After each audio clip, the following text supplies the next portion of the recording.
Olá, você que me segue no Rodrigo Silva Arqueologia. Estamos de volta aqui para o nosso bate-papo semanal. Hoje eu vou colocar um vídeo para vocês aqui. Eu vou falar sobre os top 10 da arqueologia bíblica ou relacionada à Bíblia que aconteceram agora em 2021, tá bom? Talvez eu vou falar até de um 11º achado aí. Vou falar dos principais achados arqueológicos que têm alguma relação direta ou indireta com a Bíblia Sagrada. E vou mostrar algumas imagens para vocês aqui. Mas antes de começar o nosso vídeo hoje, eu quero convidar você a se inscrever no canal, se não é inscrito, ativar o sininho de notificações, espalhar para os seus amigos aí a existência do canal Rodrigo Silva Arqueologia e também deixar o seu comentário aqui, que é muito bem-vindo, tá bom? E se gostar também, deixa o seu like aí para ajudar a gente. E também quero fazer um convite para você. Eu gravei um tempo atrás uma aula que ficou restrita apenas para o pessoal que está fazendo o curso de Introdução à Arqueologia ou a Bíblia Comentada com Rodrigo Silva. Foi uma aula sobre o Apocalipse e a simbologia do Apocalipse à luz da arqueologia. Eu sei que você já viu muitos estudos sobre o Apocalipse à luz da história, da teologia, da escatologia e à luz da arqueologia. O que a arqueologia pode me ajudar através dos artefatos a entender os símbolos do Apocalipse? Então, conversei com a equipe, eu resolvi trazer esta aula específica ali do curso, que ela era exclusiva para o pessoal do curso, e vou tornar essa aula, exclusivamente essa aula, pública para você, tá bom? Então, como é que você pode fazer para assistir? Eu vou deixar aqui no descritor desse vídeo o link onde você pode entrar, e ali você vai ter todos os passos, como é que você pode ter acesso a esta aula sobre o Apocalipse e a arqueologia. Como é que eu posso, através dos achados arqueológicos, entender um pouco do simbolismo que está ali nesse complexo livro chamado Apocalipse, tá bom? Bom, então vamos hoje falar do ano de 2021. Apesar da pandemia, apesar do fechamento de aeroportos, Israel estar fechado, foi um ano de boas descobertas, não apenas em Israel, mas também vou mostrar alguma descoberta acontecida no Egito e outra na Inglaterra relacionada à Bíblia Sagrada, tá bom? Você vai descobrir quais são esses achados aqui. Inclusive, semana que vem eu estou indo para Israel, se der tudo certo, eu estou embarcando para Israel dia 28, e algumas desses achados, dessas descobertas, eu vou procurar ver pessoalmente. Aí eu prometo, quando eu estiver em Israel, fazer alguns vídeos de lá, em loco, mostrando essas novidades que eu estou passando para você aqui de primeira mão. Algumas delas eu não conhecia ainda pessoalmente, vou conhecer agora, tá bom? Então vamos falar, eu tomei algumas fotos aqui.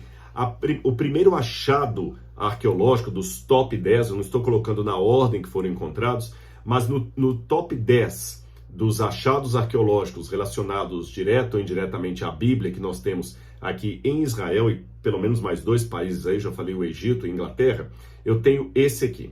Você está vendo, o achado não é novo, ele já foi explorado por Ehud Netzer. Esse aqui é o Palácio de Herodes em Jericó. Você tem aqui abaixo a planta baixa do palácio, como é que seria, tá certo? E as escavações arqueológicas. Este foi um dos muitos palácios que Herodes construiu, ele era proverbial em fazer construções. Então ele tinha palácio em Massada, tinha palácio perto de Jericó, tinha palácio no Herodion, onde ele foi sepultado. Então tinha palácio para todo lado. E esse aqui era um dos palácios de verão de Herodes o Grande. Eu falei Herodes mesmo, né? Fiquei com a dúvida aqui agora. E Herodes foi descoberto na época de Ehud Netzer, ele já tinha descoberto ali algumas sementes de Herodes que identificavam que aqui nesse palácio Herodes tinha um grande jardim e ele também era pródigo em fazer horticultura. Agora, o que fizeram ano passado foi fazer uma análise em laboratório de algumas sementes e alguns pólens que foram encontrados aqui, fizeram a datação também desse material orgânico e descobriram que data da época de Herodes o Grande. Quando eu enfatizo aqui Herodes o Grande, é porque há vários Herodes na Bíblia, tá bom? Você tem Herodes Arquelau, você tem Herodes Antipas, você tem Herodes Agripa. O Herodes o Grande é aquele que no Evangelho mostra como sendo o homem que perseguiu Jesus ao nascer, tentou matar Jesus, e ele matou várias criancinhas em Belém, e Jesus acabou escapando para o Egito com sua família. Desse Herodes que eu estou falando. Esse Herodes, apesar de ser um homem assassino e sanguinário, ele mandou matar membros da sua família, ele mandou matar a esposa que ele tanto amava, mandou matar o seu irmão, mandou matar até filhos, tá certo? mas ele tinha, por um outro lado, uma sensibilidade para a arte e também para fazer jardins.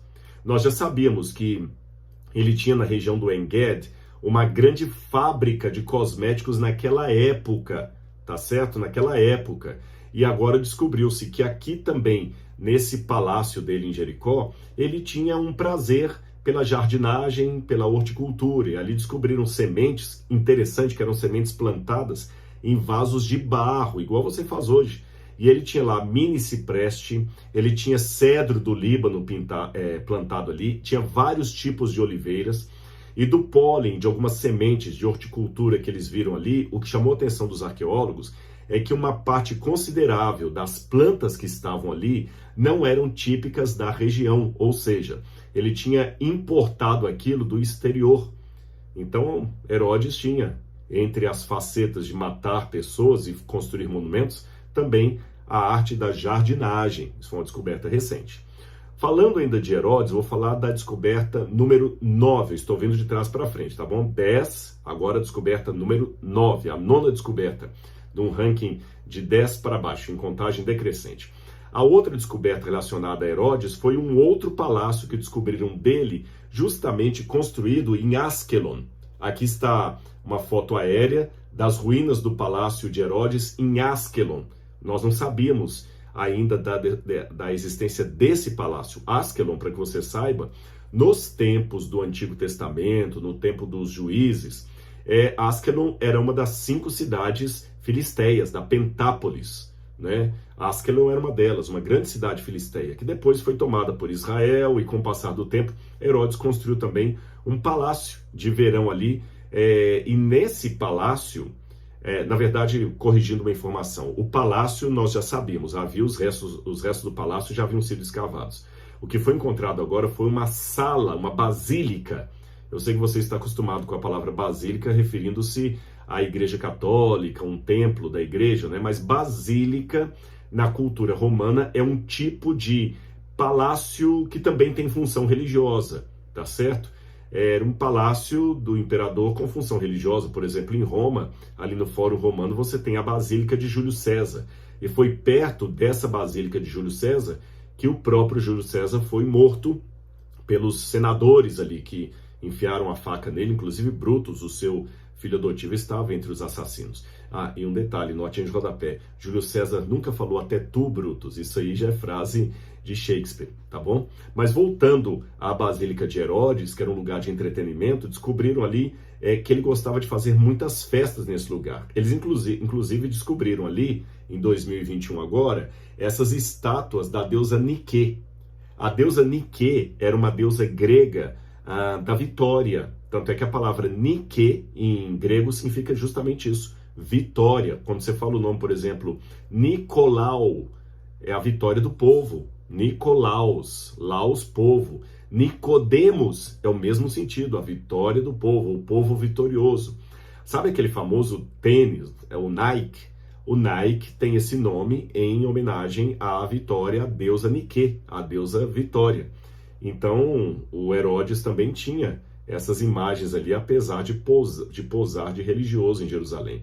Aqui nós temos também alguns restos de colunas dessa Basílica de Herodes, lá em Askelon, como eu falei com vocês. E esse palácio, ao que tudo indica, aqui nós temos algumas ruínas dele, ele foi destruído por um grande terremoto. Número 8, a 8ª descoberta arqueológica de 2021. Foi essa pedra, ela não foi descoberta em Israel, ela foi descoberta no Egito, e esta pedra ela é singular porque ela trouxe uma confirmação extra-bíblica de um faraó que é mencionado na Bíblia, o faraó Ofra. Quando você vai ao livro de Jeremias, ele viveu na época de Jeremias, você sabe que nós temos alguns personagens bíblicos que nós temos confirmação fora da Bíblia sobre eles, por exemplo, o próprio Herodes o Grande, que eu acabei de mencionar, Nabucodonosor, Belsazar, o faraó Sisaque, e o faraó Ofra também nós temos a confirmação dele aqui agora. Se você abrir a Bíblia comigo, em Jeremias capítulo 44, versículo 30, você vê justamente a profecia de Deus acerca desse faraó. Está escrito assim: Eis o sinal, diz o Senhor. Eu entregarei o faraó Ofra, rei do Egito, nas mãos de seus inimigos, nas mãos dos que querem matá-lo, assim como entreguei Zedequias, rei de Judá, nas mãos de Nabucodonosor. E agora nós temos aí esta pedra que traz o nome do faraó Ofra. Tudo indica, de acordo com a autoridade egípcia que encontrou essa pedra, que esta era uma pedra de fronteira, tá certo? Para demarcar os limites entre as terras faraônicas e as terras não faraônicas. Bom, vamos agora em sétimo lugar. Nós temos a descoberta de uma cidade egípcia desconhecida. Não sabemos ainda que cidade é esta. Esta cidade, estão aqui as ruínas dela. A única coisa que os arqueólogos egípcios ou a autoridade de antiguidades egípcias sabe até agora, que essa cidade, ela pertencia à época do faraó Amenhotep III. Ela não tem uma ligação direta com a Bíblia, principalmente se eu considerar que Amenhotep III foi um faraó que dominou o Egito muito depois do Êxodo. Mas ela pode me dar alguma luz sobre a vida diária dos egípcios naquela época. E o Amenhotep III, ele tem uma ligação interessante com personagens famosos da história. Amenhotep III foi o pai de Akhenaton, também conhecido como Amenófis IV, o Amenhotep IV. O Akhenaton, ou Amenófis IV, Amenhotep IV, filho do homem que construiu essa cidade aqui, ele foi um faraó monoteísta. Alguns preferem chamá-lo de faraó monolátrico. O fato é que Amenhotep IV, isso mesmo, ou Akhenaton, ele não queria que o Egito se tornasse adorador de vários deuses, nem através de imagens de escultura, nem através do politeísmo. Ele queria colocar no Egito a adoração de um único Deus. Depois veio o filho dele, o filho de Akhenaton, portanto neto de Amenhotep III, que foi o Tutankhamon, que foi a única tumba faraônica encontrada intacta até hoje, jamais descoberta, tá bom? Temos essa aqui. Vamos ao sexto achado. Esse aqui para mim é o melhor. Se eu pudesse até colocar em primeiro lugar, eu teria mudado a ordem aqui, tá? Esse artefato aqui, ele me chama bastante atenção. Ele foi encontrado na Argentina, em Cambridgeshire, perto de Cambridgeshire, na Argentina, e foi a segunda ossada que nós temos evidência de um crucificado. Eu sei que Roma crucificou milhares de pessoas, milhares de homens e mulheres foram crucificados pelos romanos. Contudo, é muito raro encontrar as ossadas de alguém que morreu crucificado, porque os romanos não permitiam àquele que morreu morte de cruz ter um sepultamento digno. O seu corpo era geralmente jogado num lixão. Alguns até dizem que esse lixão chamava-se putenescum. Eu sei que você pensa até numa palavra de baixo calão aqui em português, né? Porque aquela palavra, bem como a palavra putenescum em latim, significa putrefação, lugar para putrefazer. Então o corpo era jogado ali para entrar realmente em putrefação. E então ele não era, ficava ali com moscas, até vinha ave de rapina e como imagina o mau cheiro. Então, perto da Guerra de 6 Dias, depois da Guerra de 6 Dias em Jerusalém, eles encontraram em Givat HaMivtar, tá certo? Um osso, um calcanhar com um prego atravessado nele. Foi o único exemplar de um crucificado que já foi encontrado até hoje. Eu já fiz menção disso em algumas lives, algumas aulas que eu dei. Aqui no Museu do NASP eu tenho uma réplica desse calcanhar, que até o nome do dono a gente sabe, Yohanan ben Hagakol, tá certo? Yohanan ben Hagakol. E foi o único. Porém, agora em 2021, descobriram na Inglaterra um segundo exemplar de um crucificado. E novamente, por coincidência, é um osso de um calcanhar e você vê o prego atravessado nele, tá bem? Esse aqui está até mais bem preservado do que aquele exemplar que tinha sido encontrado em Jerusalém depois da Guerra de 6 Dias, tá certo? Esse exemplar aqui foi encontrado agora, no ano passado. Então nós já temos 2 exemplares. Tudo que eu escrevi até hoje, até meu livro, a Enciclopédia Histórica da Vida de Jesus, eu vou ter que atualizar essa informação, porque na enciclopédia eu falo apenas de um achado de um crucificado. Agora eu vou ter que atualizar a enciclopédia e falar de 2, porque a arqueologia também tem que ser atualizada, tá bom? Se você tem a minha enciclopédia aí, a Enciclopédia Histórica da Vida de Jesus, na parte que eu falo de como as pessoas eram crucificadas, você já pode colocar uma observação ali, né? Temos mais um achado arqueológico aqui, tá bem? E mostra que o osso era colocado, pelo menos em alguns casos, nesses 2 casos, no calcanhar aqui. Esse para mim aqui foi fascinante. Vamos ao quinto achado de 2021. O quinto achado de 2021, também esse eu já mencionei na internet, ele foi descoberto o seguinte: aproveitando a época da pandemia, que não estavam podendo escavar e Israel estava com baixa de turistas, o Departamento de Antiguidades de Israel aproveitou para interceptar ladrões de sepultura. O que são ladrões de sepultura? Pessoas que vão em sítios arqueológicos e fazem buraco a esmo ali e acham, sei lá, pedaço de cerâmica, qualquer coisa, e vende para o mercado negro. Então eles interceptaram um grupo que queria invadir uma rocha, uma caverna que fica numa rocha, num penhasco, justamente num parque arqueológico em Jerusalém, que no passado esse penhasco, esta caverna no penhasco, serviu de abrigo para os revolucionários que estavam liderados por Bar Kokhba. E quando os arqueólogos entraram ali para verificar o local, eles já tinham descoberto dentro dessa caverna, nos anos 50, alguns fragmentos de cópias da Bíblia, datados de quase 2000 anos, tá bom? Pelo menos da época de Bar Kokhba. E agora descobriram mais fragmentos bíblicos ali. Não foram só os fragmentos bíblicos, eles descobriram também essa cesta do período neolítico muito bem preservada, descobriram a ossada de uma criança que estava sepultada ali, aqui quando a cesta estava sendo encontrada, tá bem? E aqui quando ela já foi limpa, o grau de preservação de uma cesta neolítica é incrível. E aqui estão alguns fragmentos do que eles encontraram ali. Eles encontraram alguns fragmentos ali, pelo menos de 2 livros da Bíblia. Eu vou ler para você os fragmentos que eles encontraram. Foi uma cópia grega, tá bom? Datada provavelmente ali do 2º século de nossa era. Num dos fragmentos estava um pedaço do texto do profeta Naum. E me chamou a atenção que esses restos de manuscritos bíblicos foram encontrados justamente numa época que o pessoal estava falando de uma nova onda da doença e muita gente estava preocupada, apavorada e tudo mais. E aí eles encontram justamente essa passagem aqui, olha. Eu vou ler para você o que está num desses fragmentos aqui. Os montes, eu estou lendo Naum, capítulo 1, versículo 5 em diante. Os montes tremem diante do Senhor e as colinas se derretem. A terra se levanta diante dele, sim, o mundo e todos os seus moradores. Quem pode suportar a sua indignação? Quem subsistirá diante do Senhor e da sua ira? A sua cólera derrama como fogo, as rochas são por ele demolidas. Mas o Senhor é fortaleza no dia da angústia e conhece aqueles que nele se refugiam. E olha que foi escrito justamente dentro de uma caverna, onde havia pessoas que estavam se refugiando.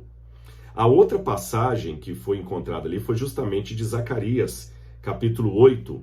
Eu vou ler para você aqui. Zacarias, capítulo 8, versículo 16 em diante.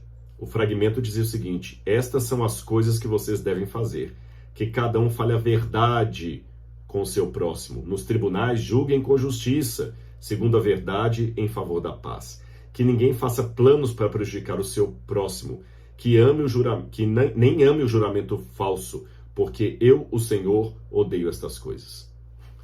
Mensagem muito oportuna para essa época de tanta fake news que nós temos por aí, tanta gente mentindo contra o outro, sobre o outro, cancelando o outro, o mundo tremendo diante de Deus, né? Interessante. E o curioso também, eu vou mostrar para você, que num dos manuscritos, aqui eu tenho mais algumas fotos dos manuscritos encontrados, depois de terem sido levados ao laboratório, moedas de Bar Kokhba, que foram encontradas também naquela caverna e ajudaram a datar ali os achados. E também aqui me chamou a atenção que num dos manuscritos, esse aqui, olha, eu vou ampliar para você, tá vendo esse aqui que ele está apontando com algo de metal aqui? Aqui, para aqueles que já estudaram grego ou hebraico, você percebe que as letras que estão abaixo são hebraicas, as que estão em cima são gregas, a que está embaixo é paleo-hebraico. E pelas 2 letras que estão aqui, nós sabemos que está o tetragrama sagrado, o nome de Deus tão cultuado e preservado pelos judeus. Mostra que nesse manuscrito do 2º século, eles tinham o costume de, ao escrever o nome de Deus, mudar de caneta e escrever o nome de Deus com letras paleo-hebraicas, mostrando o respeito que os judeus copistas tinham pelo nome de Deus há 2000 anos. Isso é fantástico. Numa época que as pessoas, sei lá, desrespeitam tanto o sagrado nome de Deus, né? O outro achado que eu queria mostrar para vocês aqui, agora eu estou falando do achado número 4, foi da cidade de Yavne. Yavne, bom, é do período bizantino, mas eles encontraram lá algumas cerâmicas em Yavne, e aqui eu tenho, além disso, em Yavne eles descobriram também vários, como se diz, prensas de uva, tá certo? Para você fazer azeite, né? Várias prensas de uva para fazer azeite, não, corrigindo, perdão, para fazer vinho, tá bom? A gente chama isso de lagar. Embora isso aqui seja do período bizantino, mas tem algumas dessas, olha quantas prensas de uva para fazer vinho que eles encontraram ali. Tem algumas dessas prensas que foram datadas de 300 anos antes de Cristo. Outras são do período bizantino. Não são diretamente ligadas com a Bíblia, mas como contexto nos ajudam, porque a Bíblia fala muito do lagar, o lugar onde pisa as uvas, o lagar da fúria, da ira de Deus. Foi-lhes dado beber o vinho da cólera de Deus, pisado sem mistura no seu lagar. Então nos dá um ambiente para certas passagens da Bíblia. Número 3, o outro achado, um lugar de uma sala de banquete da época do Segundo Templo. Tá vendo aqui embaixo, olha? Uma sala de banquete da época do Segundo Templo. Ao que tudo indica, quando havia festas religiosas em Jerusalém, como a festa da Páscoa, a Pêssar, a festa das semanas, Shavuot, tá certo? E outras festas mais, muitos peregrinos que vinham a Jerusalém, quando é um governador, alguém da elite, os sacerdotes, os saduceus, traziam para esse lugar aqui para ter uma refeição especial, um jantar de gala, na época de Jesus, tá bom? E em primeiríssimo lugar aqui, eu vou falar com vocês de um achado. Esse achado aqui, ele é datado de 1100 a.C. Você está vendo que é um pedaço de cerâmica com inscrição, a gente chama isso de óstracon.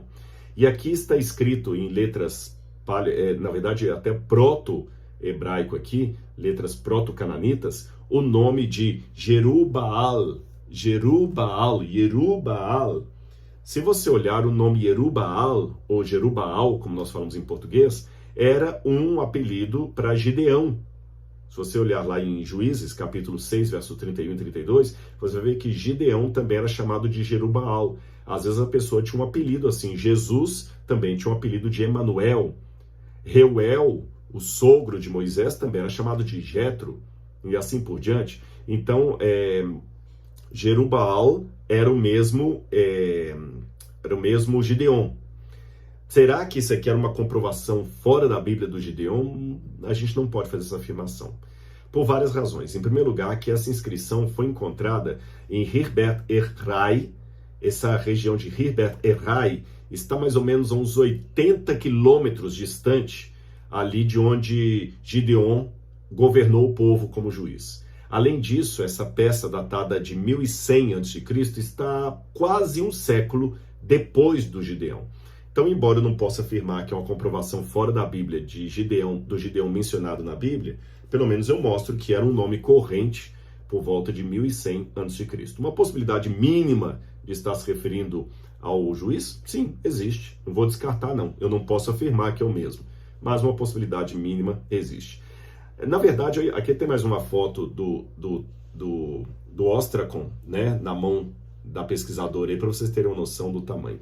Eu ia parar por aqui, mas lembra que eu falei que eu queria dar de lambuja mais um achado, não é isso?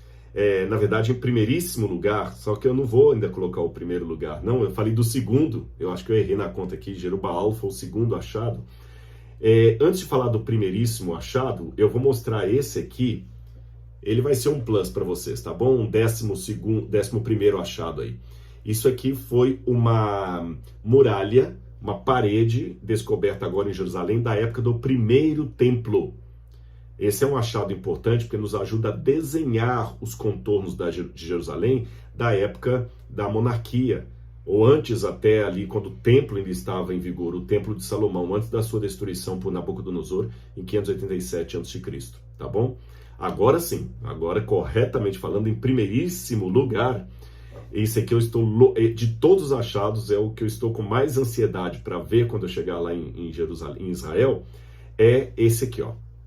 Para você pode não parecer grande coisa, mas esse lugar aqui me chama atenção. Quando eu fui a primeira vez nesse lugar aqui, era um lixão abandonado, um terreno baldio. Eu sabia que ali era a antiga cidade de Magdala, mas ninguém tinha escavado ali. Depois de anos eu fui ali, começaram a escavar e descobriram a cidade de Magdala, tá certo? Eu já gravei, inclusive, nesse sítio arqueológico, com a arqueóloga responsável pelo sítio arqueológico de Magdala, tá bom?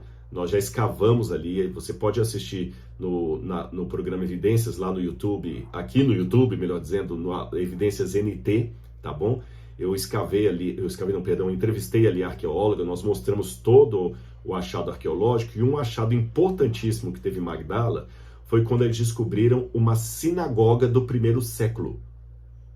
Uma sinagoga que provavelmente 99% de certeza Jesus esteve e pregou.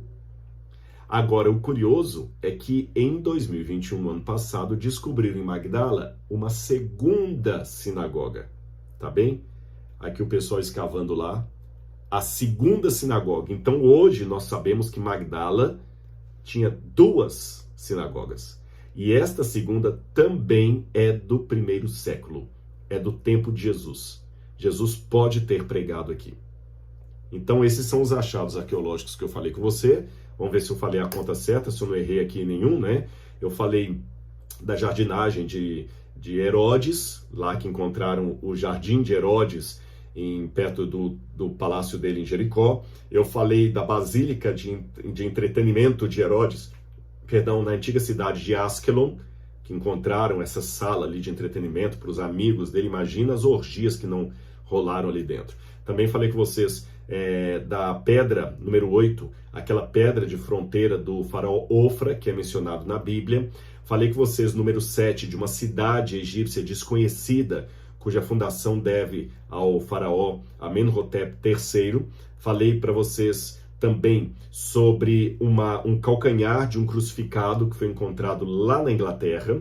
Falei com vocês dos achados de mais fragmentos de manuscritos do Mar Morto que foram encontrados ali no segundo século depois de Cristo. Falei com vocês das várias dos lagares, né, para fazer uva, onde o pessoal pisava a uva ali, encontrados em Avné. Falei com vocês também de uma sala de banquete que foi encontrada ali perto do templo, mostrando que na época de Jesus havia um lugar especial para os especiais, sala VIP. Falei com vocês também do selo de Jerubaal, que a gente não pode afirmar que é o mesmo da Bíblia, existe uma possibilidade mínima, mas não a certeza. Falei com vocês também da descoberta de uma parede, de um muro que data do primeiro templo. E finalmente eu terminei falando com vocês sobre o achado da segunda sinagoga de Magdala, tá certo? Gente, muito obrigado pelo carinho. Não se esqueça de clicar aqui embaixo do vídeo para você saber como você pode ter acesso a essa aula gratuita que eu dei sobre a arqueologia iluminando os elementos, os símbolos do Apocalipse. Um grande abraço, que Jesus abençoe a cada um de vocês. Tchau, tchau.